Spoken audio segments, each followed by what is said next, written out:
জাতীয় থেকে আন্তর্জাতিক প্রান্তিক জনপদ থেকে নগর চারপাশে ঠিক কি ঘটছে আপনার চারপাশে তাই জানাবো এখন চারদিকে। সঙ্গে আছি আমি তানজিলা খান মেম। সারা দেশে বেড়েছে হামের প্রকোপ। বিভিন্ন জেলায় 24 ঘন্টায় হামের উপসর্গ নিয়ে 5 শিশুর মৃত্যু হয়েছে। রাজশাহী মেডিকেল কলেজ হাসপাতালে গেল 24 ঘন্টায় হামের উপসর্গ রোগে মৃত্যু হয়েছে এক শিশুর। নতুন করে ভর্তি হয়েছে আরও 12 জন। আক্রান্তদের মধ্যে 8 থেকে 9 মাসের শিশুর সংখ্যা বেশি। টাঙ্গাইলেও হামের উপসর্গ নিয়ে এক শিশুর মৃত্যু, হাসপাতালে ভর্তি হয়েছে 23 জন। হামে আক্রান্ত হয়ে কুষ্টিয়ায় 8 মাস বয়সী এক শিশু এবং ময়মনসিংহে 4 মাসের এক শিশুর মৃত্যু হয়েছে। এদিকে হামের উপসর্গ নিয়ে চাঁপাইনবাবগঞ্জে গত 24 ঘন্টায় 2 বছর বয়সী এক শিশুর মৃত্যু হয়েছে।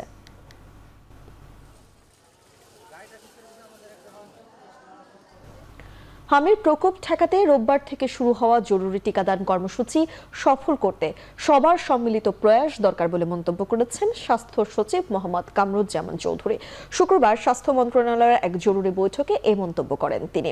বৈঠকে তিনি বলেন, সরকারকে সহযোগিতা করা নৈতিক দায়িত্ব। স্বাস্থ্যকর্মীদের ন্যায্য দাবি পূরণে মন্ত্রণালয় উদ্যোগী জানিয়ে তিনি আরও বলেন, দাবি দেওয়ার বিষয়গুলো টিকাদান কর্মসূচি থেকে আলাদা থাকাই ভালো।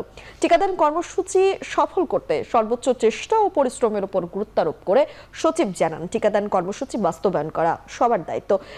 এদিকে টিকাদান কার্যক্রম সুষ্ঠুভাবে সম্পূর্ণ করতে বাংলাদেশের স্বাস্থ্যকর্মীদের সব ধরনের ছুটি বাতিল করে অফিস আদেশ দিয়েছে মন্ত্রণালয়।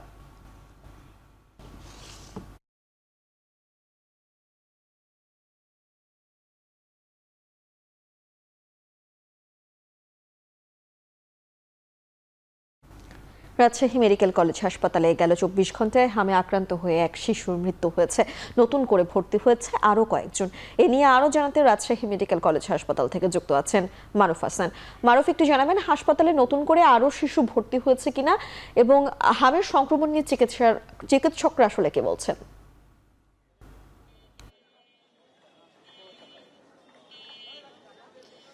মিম, হামের যে প্রাদুর্ভাব সেটি কিন্তু প্রতিনিয়তই বৃদ্ধি পাচ্ছে। আমরা দেখতে পাচ্ছি যে গত বেশ কয়েকদিন ধরে শিশুদের নিয়ে আসা হচ্ছে হাসপাতালে এবং তাদের প্রাথমিকভাবে শিশু ওয়ার্ডে কিন্তু ভর্তি করানো হচ্ছে এবং পরবর্তীতে হামের উপসর্গ যাদের আছে তাদেরকে কিন্তু আলাদাভাবে চিকিৎসকরা যে চিকিৎসা সেবা সেটি কিন্তু প্রদান করছেন। এ পর্যন্ত রাজশাহী মেডিকেল কলেজ হাসপাতালের যে তথ্য সেখানে আমরা দেখতে পেয়েছি যে গত 24 ঘন্টা এখানে মৃত্যুবরণ করেছে হাম রোগীর একজন এবং এ পর্যন্ত নতুন 24 ঘন্টায় ভর্তি হয়েছেন 12 জন শিশু। পাশাপাশি এখানে এ পর্যন্ত মোট ভর্তি আছে 352 জন এবং এই যে সংখ্যা এত পরিমাণ আসলে গত কয়েকদিন ধরেই কিন্তু প্রতিনিয়তই বৃদ্ধি পাচ্ছে তাদের এই সংখ্যাটা, যার কারণে এখানে যারা চিকিৎসক আছেন তারাও কিন্তু হিমশিম খাচ্ছেন আসলে তাদের সেবা দান করতে। পাশাপাশি এখানে শিশু যে ওয়ার্ড আছে সেই শিশু ওয়ার্ড থেকে যারা শুধুমাত্র হাম রোগে আক্রান্ত সেই সব শিশুদের জন্য আলাদা করে চিকিৎসা সেবা প্রদান করার জন্য তাদেরকে 3টি ইউনিট নিয়ে আলাদা একটি শিশু হাম রোগীদের জন্য আলাদা একটা আইসোলেশনের ওয়ার্ড করা হয়েছে। সেখানে কিন্তু তাদেরকে আইসিইউ এবং ভেন্টিলেটরের যে সেবা সেটি কিন্তু প্রদান করা হচ্ছে। পাশাপাশি সেই জায়গাগুলোতে যখন অতিরিক্ত আরও হাম রোগী যুক্ত হচ্ছে তখন তাদেরকে এখানে যে হার্ট ফাউন্ডেশনের ইনস্টিটিউট আছে সেখানে নিয়ে যাওয়া হচ্ছে, স্থানান্তর করা হচ্ছে এবং সেখানে কিন্তু রাজশাহী মেডিকেল কলেজ হাসপাতালের পক্ষ থেকে সেবা কার্যক্রম পরিচালনা করা হচ্ছে। সার্বক্ষণিকভাবে চিকিৎসকরা তাদের যে সেবা কার্যক্রম সেটি কিন্তু পরিচালনা করে আসছেন। মেডিকেলের কর্তৃপক্ষ থেকে বারবারই একটি নির্দেশনা দেওয়া আছে যাতে কোনো ধরনের কোনো শিশু যাতে চিকিৎসা ছাড়া কোনোভাবে মৃত্যুতে না হয় এবং তার যাতে কোনো ধরনের সমস্যা না হয়, চিকিৎসা সেবা ব্যাহত না হয়, সেই জন্য সার্বক্ষণিক যে প্রস্তুতি সেটি কিন্তু তারা নিয়ে রেখেছেন।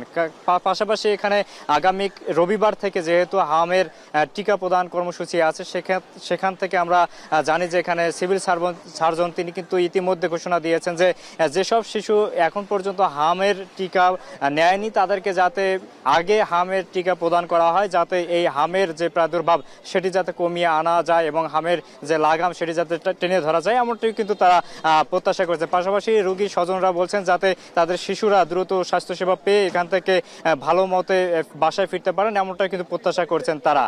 মিম, রাজশাহী মেডিকেল কলেজ হাসপাতাল থেকে হামের এই ছিল আমার কাছে এখন পর্যন্ত সব শেষ তথ্য। রাজশাহী থেকে সরাসরি যুক্ত হয়েছিলেন সহকর্মী মারুফ হাসান। রাজধানীর বিভিন্ন পেট্রোল পাম্পের সামনে যানবাহনের দীর্ঘ সারি কমছেই না। তীব্র গরম উপেক্ষা করে ঘন্টার পর ঘন্টা তেলের জন্য অপেক্ষা করছেন গ্রাহকরা। তারপরও মিলছে না কাঙ্ক্ষিত পরিমাণ তেল।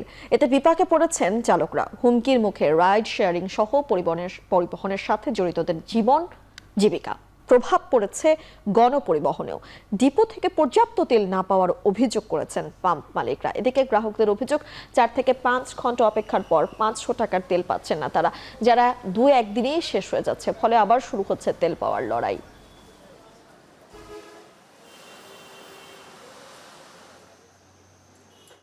তারা আসলেই বলে যে তেল নাই, তারপরে 3টার পরে আসেন, 2টার পরে আসেন। এই সমস্যা আমরা সবাই সামুদ্রে যাব, গিয়ে দেখি লাইনে দাঁড়াইছি, ঠিক 5টা বাইকে দেওয়ার পরেই তেল নাই। আইয়া সিরিয়াল দিছি, এখন আসতে তেল পাইতেছি, মনে হয় পাবো, আশা আছে। 80 জনের পিছনে থেকে এখন এই যে সিরিয়ালের আসলাম আর কি। বাইক কিনেও না, বিক্রিও করতে পারতেছি না, কিনে পয়সা গেছি এখন।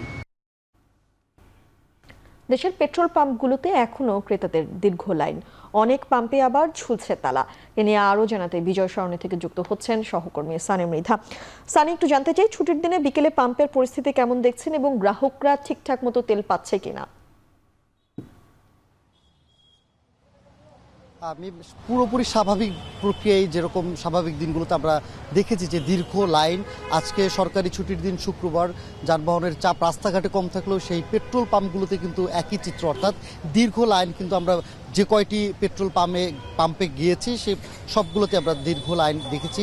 আমরা যানবাহনের চালকদের সাথে কথা বলছি, কেউ 5 থেকে 6 ঘন্টা এইখানে অপেক্ষা করে তেল নিতে পেরেছে। আবার আমি যদি বলি, এখন বিজয় সরণির ট্রাস্ট ফিলিং স্টেশনের সামনে দাঁড়িয়ে, এখানটায় কিন্তু পুরো জাহাঙ্গীর গেট পর্যন্ত যানবাহনের দীর্ঘ একটি লাইন লক্ষ্য করতে পেরেছি আমরা। যেহেতু আমরা জানি যে বাংলাদেশ পেট্রোলিয়াম কর্পোরেশনের তথ্য মতে এই এপ্রিল মাসেই 4 লাখ টন ডিজেলের প্রয়োজন। সেক্ষেত্রে কিন্তু আপাতত আমাদের বাংলাদেশে এখন পর্যন্ত জরুরি কাজে ব্যবহার করা যাবে এমন প্রায় 2 লাখ ডিজেল রয়েছে। এছাড়াও কিন্তু আমরা জানি যে এরই মধ্যে জুন পর্যন্ত যেন জ্বালানির খাতে কোনো সংকট তৈরি না হয়, বিভিন্ন জায়গা থেকে তেল কেনার যে অনুমোদন, সেগুলো কিন্তু মন্ত্রী পরিষদের বৈঠক থেকে সেগুলো অনুমোদন দেওয়া হয়েছে। একই সাথে যিনি জ্বালানি মন্ত্রী রয়েছেন তিনি কিন্তু আশ্বস্ত করেছেন যে সংকট এড়াতে নানা রকম পদক্ষেপ সরকার নিয়েছে। এর মধ্যে আপনাকে জানিয়ে রাখি যে গতকাল কিন্তু মন্ত্রিপরিষদের বৈঠক হয়েছে, অর্থাৎ সংসদ অধিবেশন শেষ হতেই সংসদের মধ্যেই কিন্তু প্রধানমন্ত্রীর নেতৃত্বে মন্ত্রিপরিষদের একটি বৈঠক হয়। সেখানে কিন্তু জ্বালানি সংকট নিরসনে নানা পদক্ষেপের প্রস্তাব দেওয়া হয়। এর মধ্যে অন্যতম রয়েছে যে কোনো ধরনের মার্কেটগুলো এখন সকাল থেকে 6টার মধ্যে কিন্তু বন্ধ হয়ে যাবে। এছাড়া কিন্তু সরকারি বেসরকারি অফিসগুলো 9টা থেকে বিকেল 4টার মধ্যে বন্ধ করতে হবে। যেহেতু স্বাভাবিক প্রক্রিয়ায় 9টা থেকে 5টা পর্যন্ত অফিস আদালতগুলো চলে থাকে, বেসরকারি অফিসগুলো চলে থাকে, এক্ষেত্রে 1 ঘন্টা কমিয়ে আনা হয়েছে। তবে এখন পর্যন্ত কিন্তু স্কুলের ব্যাপারে বিশেষ করে মহানগর স্কুলের ব্যাপারে যে একটু বন্ধের একটা অনলাইনের ক্লাসের একটি আলোচনা গুঞ্জন শোনা গিয়েছিল, সে বিষয়ে কিন্তু রোববারে সিদ্ধান্ত আসতে পারে পরে আমাদেরকে জানিয়েছে। তবে এখন পর্যন্ত দীর্ঘ লাইন কিন্তু আমরা লক্ষ্য করতে পেরেছি সবগুলো ফিলিং স্টেশনই। আমরা দেখেছি কোথাও আমরা দেখেছি যে তেলের সংকটের কারণে সেই পেট্রোল পাম্পগুলো কিন্তু বন্ধ রাখা হয়েছে। আবার কোথাও কিছু জায়গায় তেল দিলেও কিন্তু পুরো স্বাভাবিকভাবেই যে দীর্ঘ লাইন আমরা গত কয়েকদিন ধরে দেখছি, সেই লাইন দীর্ঘ রয়েছে। অনেক ঘন্টার পর ঘন্টা দাঁড়িয়ে তারা সেই তেল নিতে হয়েছে। তবে 2 দিক থেকেই আসলে অভিযোগ রয়েছে। আসলে চালকরা কেউ দিচ্ছে যে তাদের চাহিদা মতো তেল দিচ্ছে না, আবার পেট্রোল পাম্পের যারা কর্তৃপক্ষ রয়েছে তারাও অভিযোগ করেছেন যে চাহিদার থেকে অতিরিক্ত তেল নেওয়ার জন্য চাপ প্রয়োগ করছে কোনো চালক। তবে এরকমভাবেই চলছে। এখন পর্যন্ত তারা নিশ্চয়তা দিতে পারছে না যে কতক্ষণ চলবে। বেশ কয়েকটি পেট্রোল পাম্পে আমরা কথা বলেছি, সেখানে কিন্তু তারা বলেছেন যে পরিমাণে মজুদ আছে আজকে রাত পর্যন্ত তারা চলবে, আবারও পুনরায় কিন্তু তাদের তেল মজুদ করতে হবে বলে আমাদেরকে জানিয়েছে। তো মিম, এই ছিল বিজয় সরণি ট্রাস্ট ফিলিং স্টেশন থেকে তেল সংগ্রহের সবশেষ খবর আমার কাছে। বিজয় সরণি থেকে সরাসরি যুক্ত হয়েছিলেন সানি মৃধা।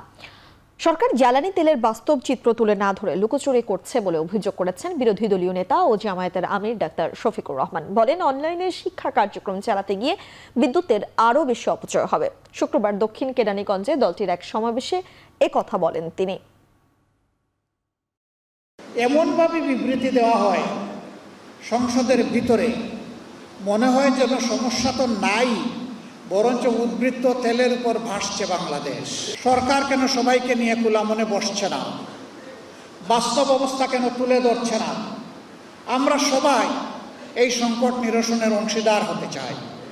আমাদের সন্তানদের লেখাপড়া যুগের মুখে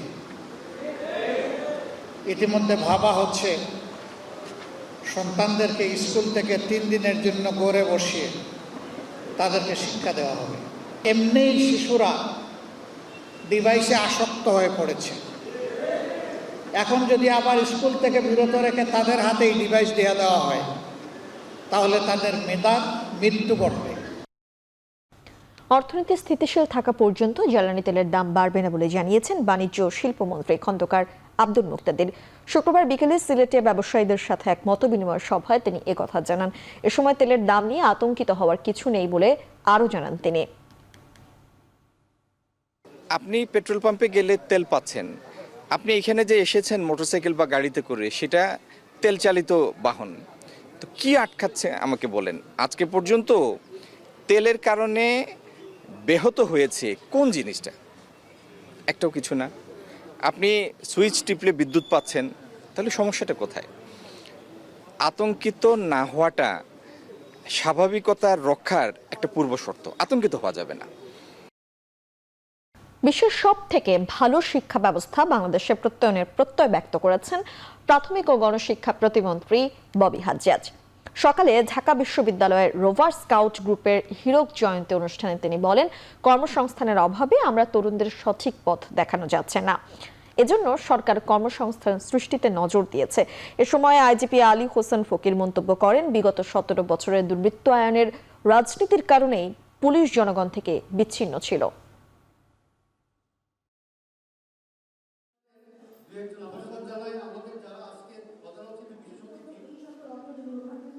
জনগণ থেকে বিচ্ছিন্ন ছিল। আমিও তাদেরকে বলেছিলাম এইটা একটি সুবর্ণ সুযোগ যে বাংলাদেশ পুলিশ তার ইমেজ বৃদ্ধির জন্য, জনগণের বিশ্বাস অর্জনের জন্য নির্বাচনে কোনো রকমের রাতের ভোট দিনের বা দিনের ভোট রাতে এরকম কোনো কারচুপি করবে না। আপনারা দেখেছেন এটা আমরা করতে সক্ষম হয়েছি। বিশ্ব মাপের গ্লোবাল কম্পিটিটিভ শিক্ষামান আমরা তৈরি করব এবং ইনশাআল্লাহ সেই দিকে আমরা অগ্রসর হচ্ছি সবভাবে। মানে জনাব তারেক রহমান যে স্বপ্ন দেখেন সেটা হলো আগামী দিনগুলোতে বিশ্বের অন্য জায়গা থেকে সবাই স্বপ্ন দেখবে তারা বাংলাদেশে এডুকেশন নেবে। আমাদের দেশের ছেলেপেলেরা শুধু স্বপ্ন দেখবে না তারা বিদেশে যে এডুকেশন নেবে। আমরা আমাদের এডুকেশন ওই জায়গায় নিয়ে আসতে চাই। সিরাজগঞ্জে সড়ক দুর্ঘটনায় এক নারী সহ 3 জন নিহত হয়েছেন। এ ঘটনায় আহত হয়েছেন শিশু সহ আরও অন্তত 10 জন।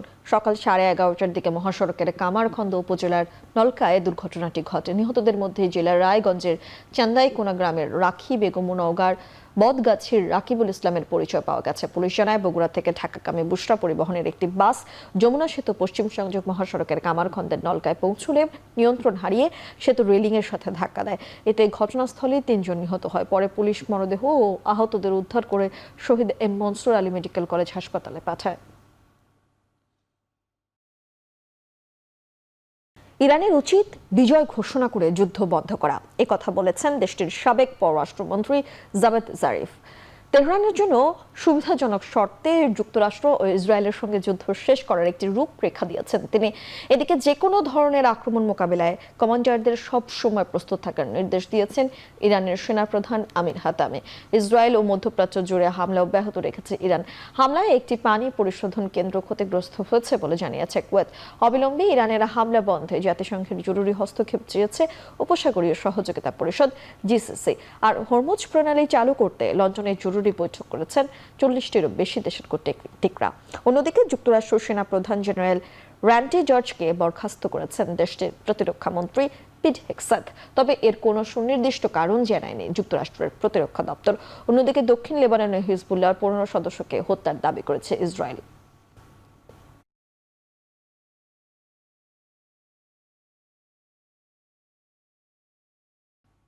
সাফ অনূর্ধ্ব 20 চ্যাম্পিয়নশিপের ফাইনালে শিরোপা ধরে রাখার লক্ষ্যে ভারতের বিপক্ষে মাঠে নামছে বাংলাদেশ। মালদ্বীপের রাজধানী মালেতে জাতীয় স্টেডিয়ামে ম্যাচ শুরু বাংলাদেশ সময় রাত 9টায়।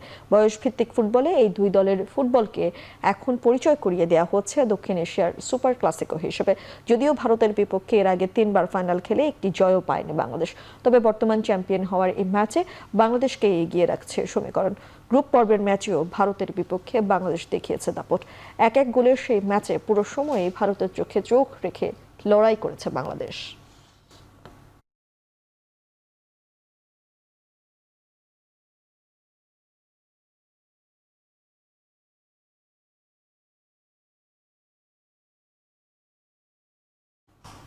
শেষ করছি এখন চেয়ার দেখ এখন টেলিভিশন ওয়েবসাইটে দেখতে ভিজিট করুন এখন.টিভি, ফেসবুকে দেখুন facebook.com/tv.এখন, এছাড়া ইউটিউবে দেখুন youtube.com/c/echontv।